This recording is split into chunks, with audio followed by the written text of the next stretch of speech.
In the Florida edition of the works of Laurence Sterne, edited by Melvin New, which has got this wonderful device on the cover, Trim's squiggle. It's a significant part of the book. This is volume 1, and the character, one of the major characters that Sterne has in his novel is Parson Yorick, and Parson Yorick dies at the beginning of the book, at the start of the book.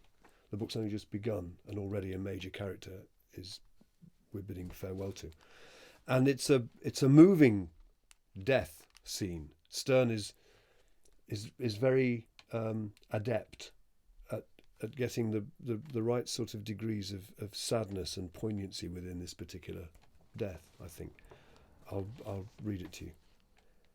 A few hours before Yorick breathed his last, Eugenius stepped in with an intent to take his last sight and last farewell of him.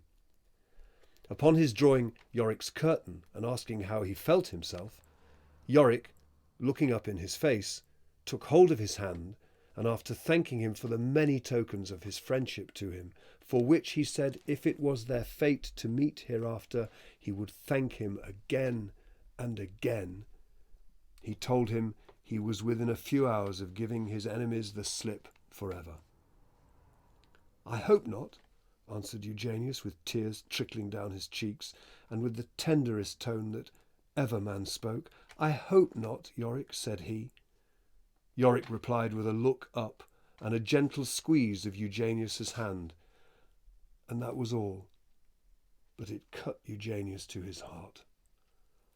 Come, come, Yorick, quoth Eugenius, wiping his eyes and summoning up the man within him. My dear lad, be comforted. Let not all thy spirits and fortitude forsake thee at this crisis, when thou most wants them. Who knows what resources are in store, and what the power of God may yet do for thee? Yorick laid his hand upon his heart and gently shook his head.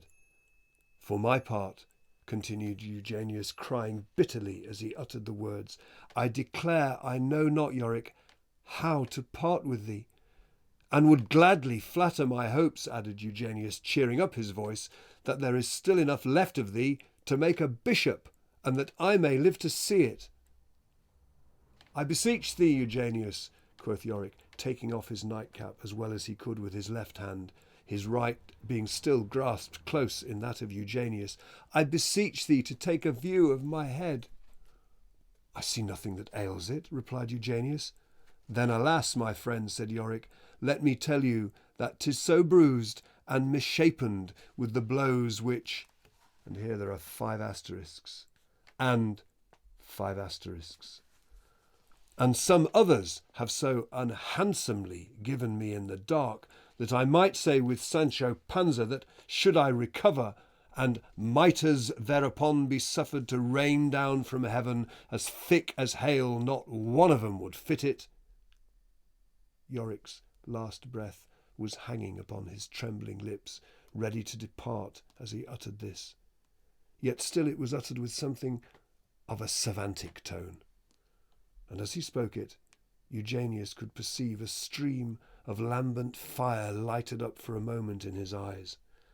Faint picture of those flashes of his spirit which, as Shakespeare said of his ancestor, were wont to set the table in a roar. Eugenius was convinced from this that the heart of his friend was broke. He squeezed his hand and then walked softly out of the room, weeping as he walked. Yorick followed Eugenius with his eyes to the door, and he then closed them and never opened them more. He lies buried in a corner of his churchyard in the parish of, under a plain marble slab, which his friend Eugenius, by leave of his executors, laid upon his grave with no more than these 3 words of inscription, serving both for his epitaph and elegy. Alas, poor Yorick. 10 times in a day has Yorick's ghost the consolation to hear his monumental inscription read over with such a variety of plaintive tones as denote a general pity and esteem for him, a footway crossing the churchyard close by the side of his grave. Not a passenger goes by without stopping to cast a look upon it and sighing as he walks on. Alas, poor Yorick.